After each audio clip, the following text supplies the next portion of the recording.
Si le Royaume-Uni commence sa dissolution, Gibraltar pourrait commencer à chercher son indépendance en tant que micro-État, à la manière de Monaco ou d'Andorre. Venise pourrait raviver son désir d'indépendance, un lieu où en 2014, 2 100 000 personnes ont voté pour la sécession lors d'un référendum non officiel.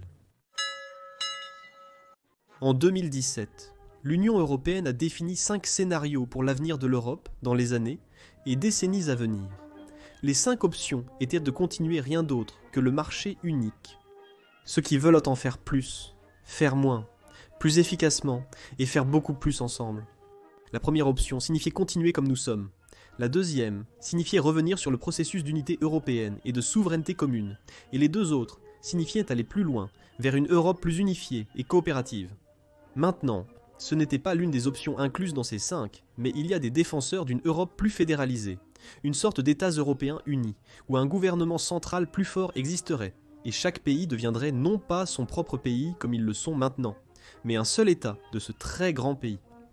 L'option de faire beaucoup plus ensemble pourrait, dans une certaine mesure, être interprétée comme ouvrant cette possibilité. Dans une situation comme celle-ci, chaque pays pourrait devenir un État, mais au fil du temps, de nouveaux États pourraient émerger de l'intérieur pour faciliter l'administration régionale. Nous pourrions finir par avoir un État européen uni. Un État européen uni qui ressemblerait à quelque chose comme cette carte dans laquelle chaque couleur est un État. C'est juste une carte aléatoire que j'ai trouvée sur Reddit, donc les divisions pourraient ne pas avoir de sens, mais vous avez l'idée. Dans un modèle fédéralisé à l'échelle européenne, certains pays pourraient être trop grands, et il pourrait être logique de les séparer davantage. La France pourrait être divisée en 3, l'Allemagne en 4, la Pologne et l'Italie en 2 également, et l'Espagne en ses communautés autonomes parmi d'autres. Cela n'arriverait jamais, d'ici 2025, mais j'ai l'impression que les 5 prochaines années vont être déterminantes pour définir lequel de ces modèles l'Europe va effectivement suivre, et comment ce choix marquera l'avenir du continent, nous amenant à réfléchir à ce que pourrait être cette nouvelle carte de l'Europe. Comme les pays pourraient être séparés en plus d'un État, certains de ces nouveaux États pourraient être équivalents à certains mouvements d'indépendance qui existent maintenant.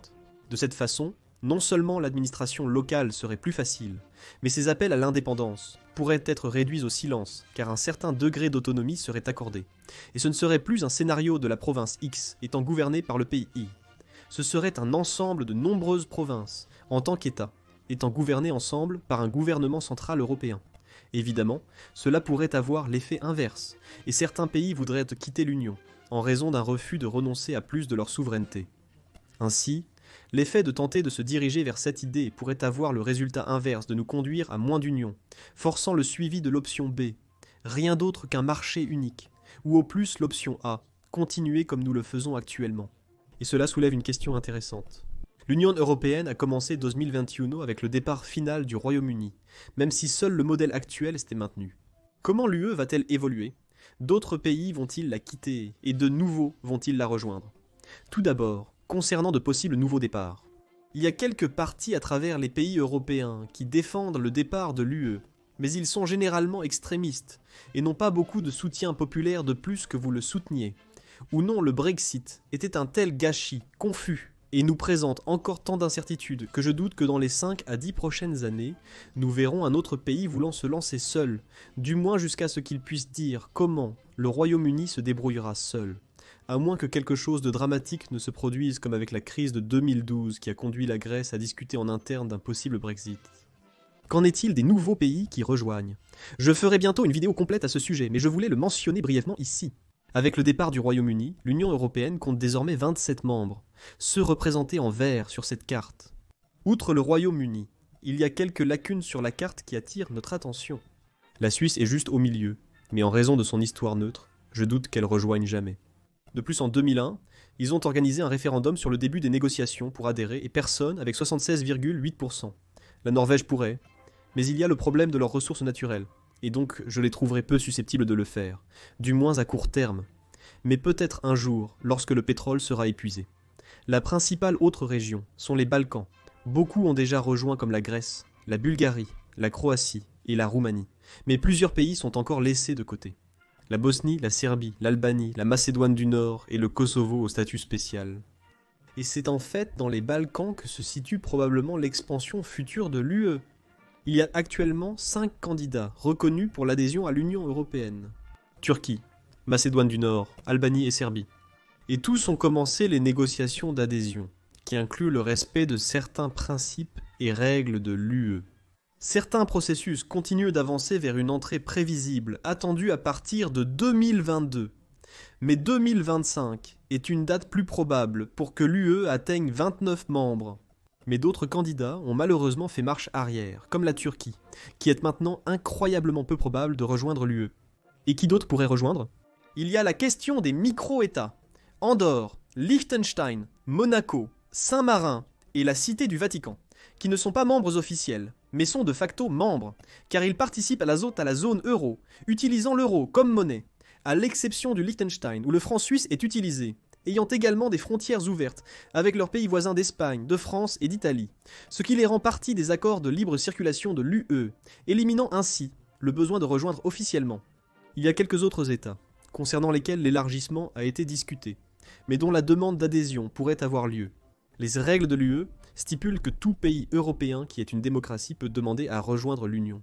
Mais quelques nations non totalement européennes ont été évoquées comme membres potentiels. Des lieux dans lesquels, selon les sondages, au moins une partie de la population souhaiterait adhérer. La région du Caucase est un bon exemple. Le sondage en Arménie indique 40% souhaitant adhérer. La Géorgie est encore plus grande avec 83%. Plus au nord, la Biélorussie est à 42%, en faveur, mais ne remplit probablement pas l'exigence de pleine démocratie. La Moldavie franchit la ligne de mi-chemin, avec 56%, et l'Ukraine encore plus avec 68%. Mais d'autres ne semblent pas intéressés. En Irlande, seulement 26% disent qu'ils étaient en faveur de l'adhésion, et en Norvège, le nombre est encore plus petit à 16%. Et puis nous avons un autre problème, qui pour l'instant ne s'applique qu'à un seul pays, la réadhésion. Je dirais que c'est complètement impossible à court moyen terme, il a fallu tellement de temps pour que le Royaume-Uni quitte finalement que maintenant, commencer un processus pour réadhérer serait absolument ridicule. Un sondage de 2020 révèle que 49% des personnes le soutiendraient, mais cela ne représente pas encore une majorité. Mais une autre question découle de cet exemple, que nous pouvons étendre à d'autres pays. Qu'en est-il des élargissements internes ? Cela ne s'applique plus avec le Royaume-Uni, puisqu'ils sont partis, mais si l'Écosse obtient son indépendance, elle peut à elle seule entamer un processus d'adhésion à l'EUE, comme l'ont dit les dirigeants écossais. L'Irlande du Nord pourrait voter pour l'unité avec la République d'Irlande, les faisant rejoindre l'UE automatiquement, sans processus de candidature. Le Conseil européen a déjà certifié cette possibilité, ainsi qu'avec la Moldavie, qui pourrait éventuellement rejoindre la Roumanie, et donc l'UE, car ils disent que cela est conforme à ce qui s'est passé avec l'Allemagne de l'Est lorsqu'elle a été incorporée dans la République fédérale d'Allemagne, qui était déjà membre. Cette sécession de l'Écosse et de l'Irlande du Nord laisserait le Royaume-Uni réduit à l'Angleterre et au pays de Galles. Et d'autres membres actuels de l'Union pourraient avoir des situations similaires. En Espagne, la Catalogne continue de chercher l'indépendance, et si elle y parvient, d'autres régions espagnoles pourraient vouloir suivre, comme la Galice et le Pays basque, voulant affirmer leur indépendance, mais voulant aussi participer au grand projet européen. Les Nations Unies soutiennent le droit à l'autodétermination, donc les séparatistes luttant pour l'indépendance pourraient l'obtenir. Je ne prends pas position ici. Cependant, ils devraient recommencer le processus d'adhésion depuis le début. L'ex-président de la Commission européenne, Jean-Claude Juncker, a récemment déclaré que si un vote en faveur de l'indépendance catalane avait lieu, cette opinion serait respectée. Mais la Catalogne ne pourra pas être membre de l'UE le lendemain d'un tel vote, et les nouveaux candidats ont besoin d'un vote unanime des membres actuels, donc l'Espagne pourrait y opposer son veto pour décourager davantage de séparatisme de ces régions. Cela ne rend pas moins probable l'apparition de nouveaux pays en Espagne ou ailleurs, mais cela pourrait signifier qu'ils ne rejoindraient pas l'UE, du moins pas tout de suite. En Belgique, il y a aussi un mouvement actif pour l'indépendance flamande. Dans ce cas, la Belgique pourrait cesser d'exister et se renommer en Wallonie, divisant effectivement les deux nations en deux. Ou comme certains l'ont déclaré, la Flandre et la Wallonie pourraient devenir deux nouveaux pays, et Bruxelles devenir un micro-État à part entière, un peu comme un district fédéral pour une capitale européenne comme Washington DC ou Brasilia. La Flandre devrait postuler pour rejoindre ou s'unir avec les Pays-Bas, comme certains le défendent, et rejoindre automatiquement. La France pourrait peut-être chercher à ce que la Corse quitte pour l'indépendance ou pour rejoindre l'Italie. Et l'île du sud de la Sardaigne pourrait également se battre pour l'indépendance, où en 2014, les partis pro-indépendance réunis ont obtenu environ un quart des voix. Et bien que la plupart de ces hypothèses soient d'inventation très improbable, qu'elles le fassent dans le but de rejoindre l'UE ou non. Nous pourrions voir de nouveaux pays émerger en Europe dans les années ou les décennies à venir, et ce sont des mouvements qui ont soit déjà commencé, soit pourraient commencer au cours des 5 prochaines années. Si le Royaume-Uni commence sa dissolution, Gibraltar pourrait commencer à chercher son indépendance en tant que micro-État, à la manière de Monaco ou d'Andorre. Venise pourrait raviver son désir d'indépendance, un lieu où en 2014, 2 100 000 personnes ont voté pour la sécession lors d'un référendum non officiel. Alors que le Groenland se rapproche de l'indépendance, les îles Féroé, autres dépendances danoises, pourraient être tentées de suivre leur exemple. Le petit mouvement d'indépendance de la Bretagne pourrait réussir et se séparer de la France. Si la Bavière gagnait son autonomie totale, d'autres États allemands, comme le Baden-Württemberg, pourraient en suivre. Je dirais que les cas français et allemands sont les plus improbables, vu le faible soutien populaire, et parce que l'Allemagne est déjà un État fédéral avec une grande autonomie régionale. La Crimée pourrait vraiment devenir sa propre nation, l'enclave russe en Pologne pourrait d'une manière ou d'une autre obtenir son indépendance, et la Transnistrie pourrait enfin devenir un pays officiel après leur contrôle de facto de certaines terres moldaves. Dans la direction opposée, nous pourrions voir certaines unions régionales se produire, surtout si l'UE commence à faillir dans son objectif et son fonctionnement. Le Benelux pourrait devenir une véritable union politique et le Kosovo pourrait rejoindre l'Albanie, entre autres possibilités. Les possibilités concernant l'avenir géopolitique de l'Europe, à l'intérieur et ou à l'extérieur de l'UE, sont vastes, mais pas infinies. L'unité de l'Europe peut être réalisée soit à travers le modèle actuel avec les mêmes pays ou plus, soit dans un système fédéral avec une réorganisation complète du territoire et de la souveraineté européen. Si l'avenir de l'Europe est constitué de nations individuelles, davantage de mouvements indépendantistes pourraient avoir leur voix, et l'Europe pourrait devenir une mosaïque encore plus grande de pays, qui peuvent choisir ou non de se rassembler selon l'un des 5 scénarios que nous avons vus possibles au début de la vidéo. L'UE a peut-être discuté de ces 5 scénarios en 2017, mais honnêtement, peu de choses semblent avoir changé de ce moment, jusqu'à maintenant. Et je crois que ce sera au cours des 5 prochaines années, jusqu'à 2025, que l'avenir de l'Europe commencera à prendre forme. Et d'ici là, nous pourrions voir un continent entièrement différent, ou du moins le début d'un changement significatif lorsque le ministre français des Affaires étrangères, Robert Schuman, a présenté la déclaration Schuman en 1950, proposant la création d'une communauté européenne du charbon et de l'acier, ouvrant la voie à l'unité européenne. Il a déclaré que l'Europe ne sera pas faite tout d'un coup, ou selon un seul plan. Elle sera construite à travers des réalisations concrètes, qui créent d'abord une solidarité de facto.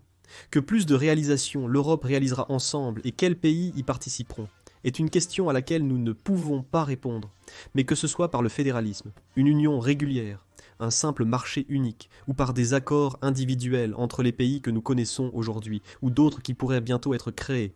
Tout ce que nous pouvons espérer, c'est que la voie tracée par les pères fondateurs de l'Europe en 1950 continue d'être suivie, et ensemble, de quelque manière et en quelque nombre, l'Europe peut travailler en groupe, comme une seule grande démocratie, luttant pour le développement mutuel, la tolérance, la liberté et la paix.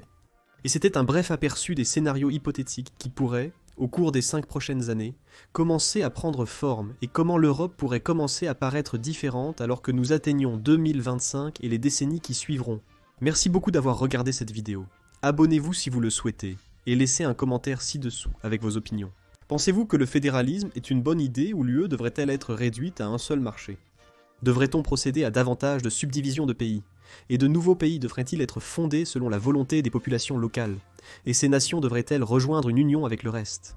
On se voit la prochaine fois pour plus de connaissances générales.